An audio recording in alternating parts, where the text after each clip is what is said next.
नमस्कार दोस्तों, कैसे हैं आप सब। कक्षा 12वीं के रसायन विज्ञान के अंतर्गत हम अध्याय 4 पढ़ रहे थे और उसमें भाग 6 तक हमने अच्छी तरह से पढ़ लिया था।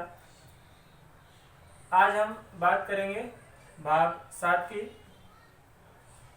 जो कि अणुसंख्यता और अभिक्रिया की कोटि के आधार पर क्वेश्चन है। उसको हम करेंगे किस तरह से इस क्वेश्चन को किया जाता है। एक समीकरण है,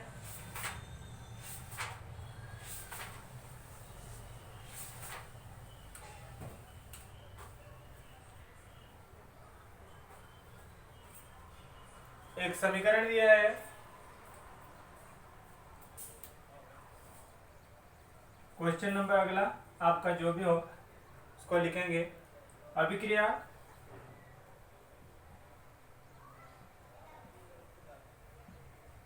H2 गैसीय प्लस Br2 गैसीय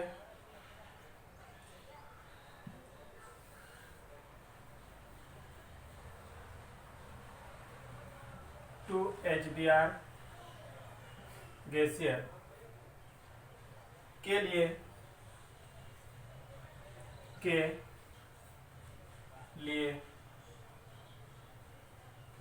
प्रायोगिक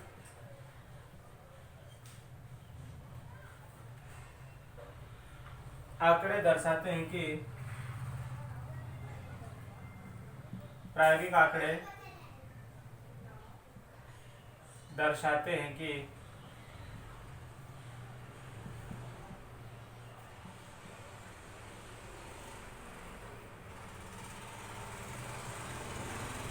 अभिक्रिया की दर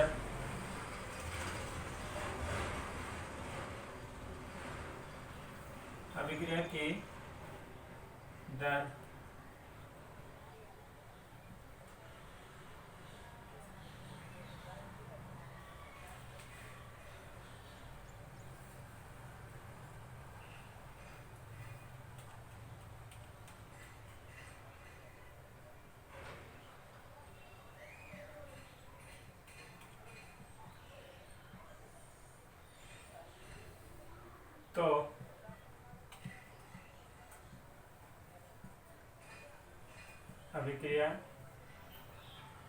अभिक्रिया की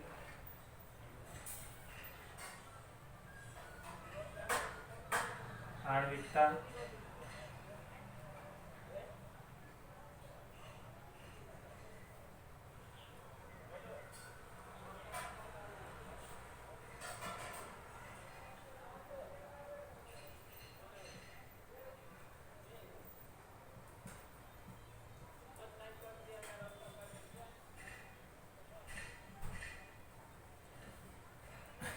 ये क्वेश्चन है, बहुत ही इंपॉर्टेंट क्वेश्चन है कंपटीशन के लिए विशेषकर, और बोर्ड में भी ये आ सकता है।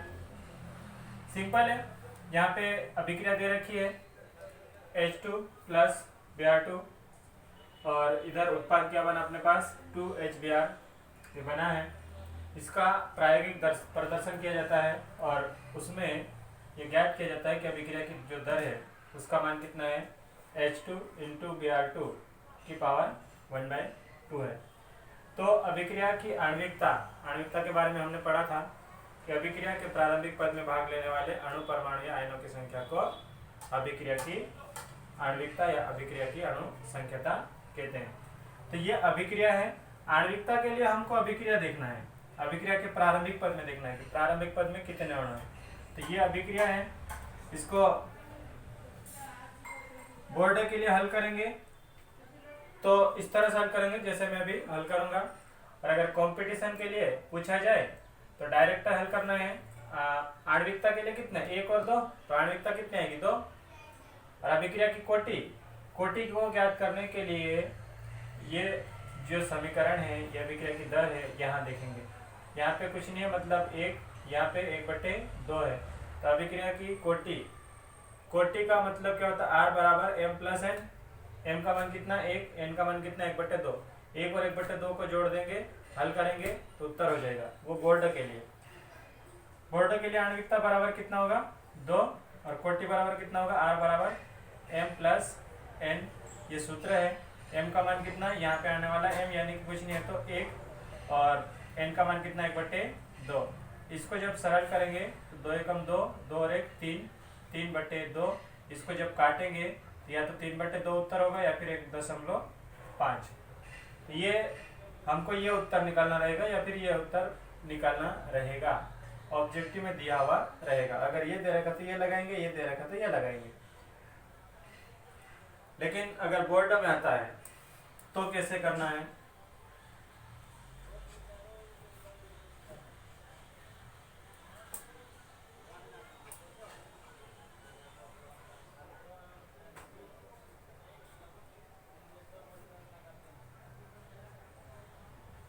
दी गई अभिक्रिया, फिर से हम लिखेंगे बोर्ड के लिए। अगर बोर्ड में आता है तो दी गई अभिक्रिया, फिर से हम अभिक्रिया लिखेंगे H2 गैसीय plus Br2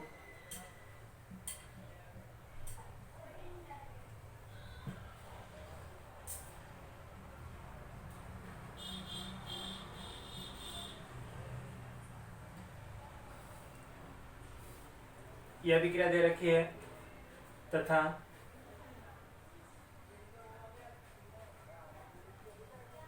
R equal to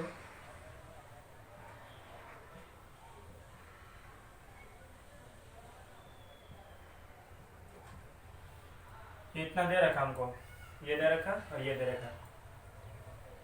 तब अभी क्रिया की अणुसंख्यता या आणविकता की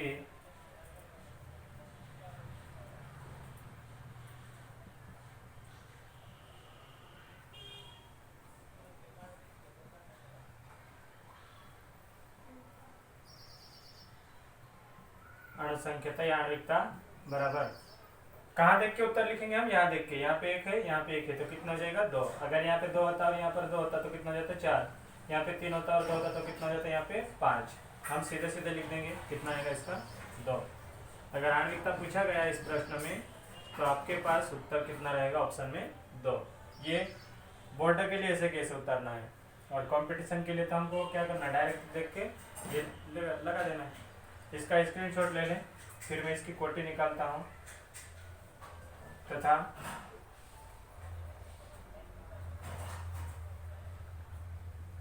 अभिक्रिया की कोटि बराबर क्या सूत्र बन जाएगा, कोटि बराबर डायरेक्ट लिख दें हम चाहे तो। क्या लिखें, R बराबर m प्लस n, ये है कोटि का सूत्र। फिर आगे इसमें मान रखूंगा मैं, स्क्रीनशॉट ले लें।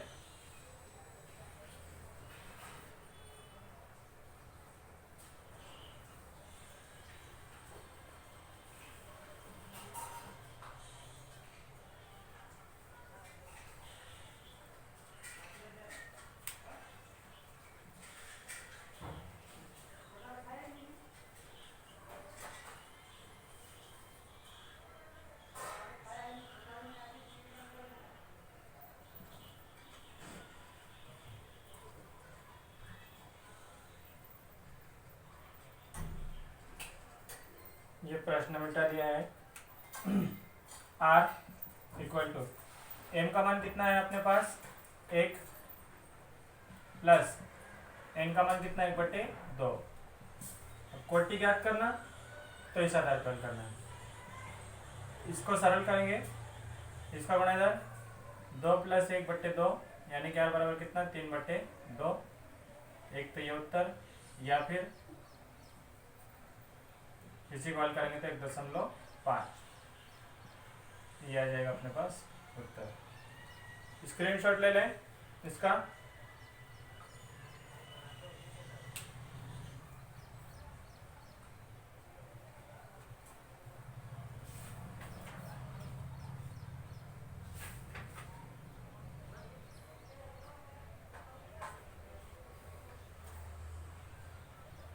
चलिए आगे बढ़े। अब एक टॉपिक आता है, हमने अभी तक पढ़ा अणुसंख्यता या आणविकता, इसके अतिरिक्त अभिक्रिया की कोटि और उसके आधार पर सवाल पढ़े हैं। अब दोनों चीजें पढ़ लिया हमने, अणुसंख्यता भी पढ़ लिया और अभिक्रिया की कोटि भी पढ़ ली। अब हम बात करें कि अणुसंख्यता किसको कहते हैं और अभिक्रिया की कोटि किसको कहते हैं। अणु संख्यता और अभिक्रिया की कोटि।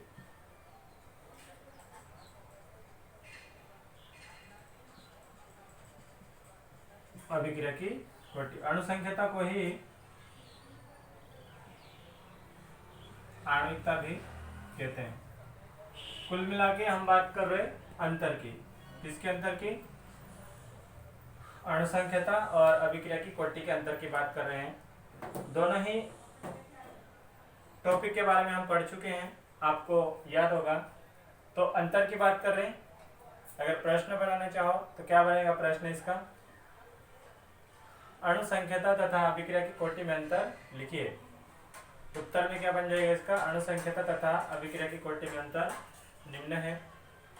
एक साइड लिखेंगे हम अणुसंख्यता और एक साइड लिखेंगे अभिक्रिया की कोटि। फिर बाद में पहली बात इसकी क्या हो जाएगी, परिभाषा। इसकी भी पहली बात हो जाएगी परिभाषा।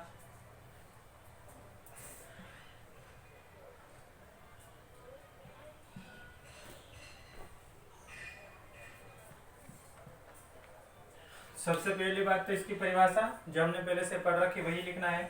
क्या लिखना है, किसी अभिक्रिया के प्रारंभिक पद में भाग लेने वाले अणु, परमाणु या आयनों की संख्या को अणुसंख्यता कहते हैं। ये परिभाषा पहले हमने लिखी थी, वही वाली देख के लिखना है। क्या लिखना है, किसी अभिक्रिया के प्रारंभिक पद में भाग लेने वाले अणु, परमाणु या आयनों की संख्या को अणुसंख्यता कहते हैं। फिर अभिक्रिया की कोटि के लिए क्या लिखना है, इधर साइड क्रियाकारक के अणुओं की वह संख्या जिनकी सांद्रता के आधार पर अभिक्रिया के वेग का निर्धारण किया जाता है। ये इसकी परिभाषा हो जाएगी।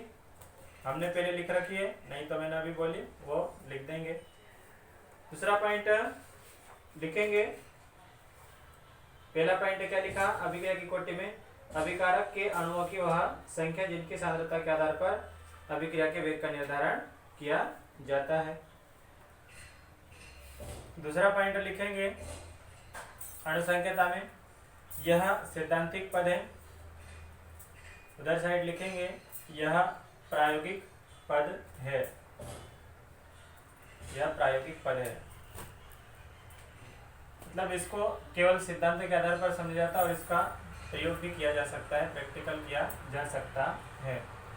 अगला पॉइंट, इसका मान सदैव पूर्ण संख्या में होता है, शून्य या ऋणात्मक नहीं होता है। इसका मान सदैव पूर्ण संख्या में होता है, कभी ऋणात्मक या शून्य नहीं होता है। जैसे हम देख रहे थे H2 गैसीय प्लस Br2 गैसीय, तो इसमें कितने अणु भाग ले रहे हैं हमको दिख रहा है, एक ये है और एक ये है। कभी यहाँ पे 2 है, एक यहाँ पे, कभी 3 यहाँ पे है, एक यहाँ पे। तो जैसे अभी कुछ नहीं है, मतलब एक यहाँ पे एक यहाँ पे, तो कितने अणु हैं, 2। आणविकता कितनी है, 2। अगर यहाँ पे 2 है और यहाँ पे कुछ नहीं है, मतलब 1, यानी कि 2 और 1 कितने जाएंगे, 3।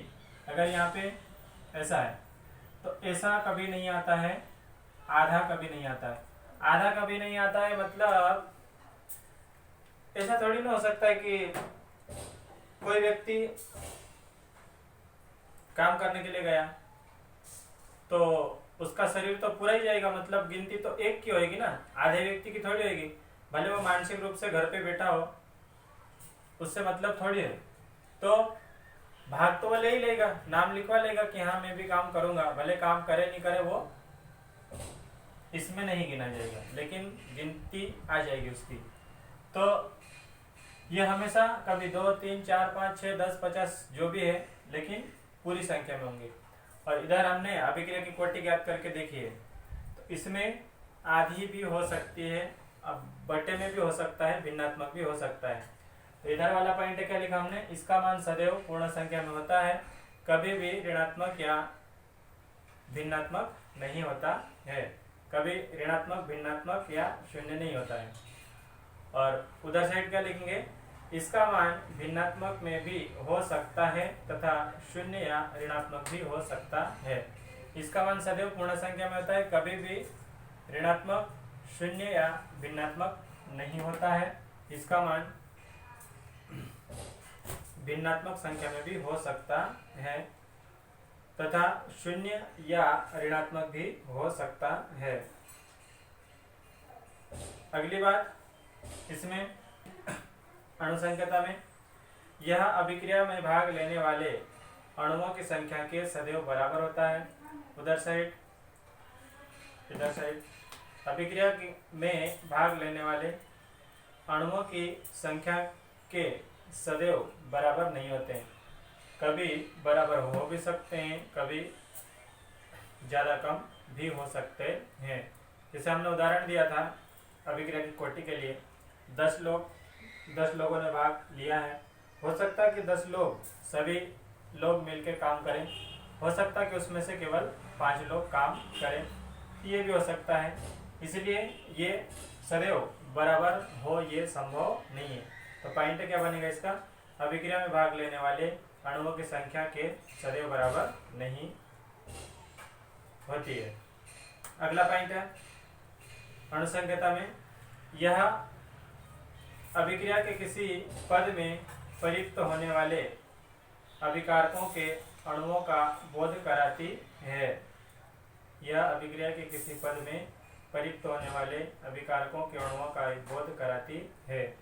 उधर साइड, यह प्रायोगिक संख्या है तथा अभिक्रिया की सांद्रता पर निर्भर करती है।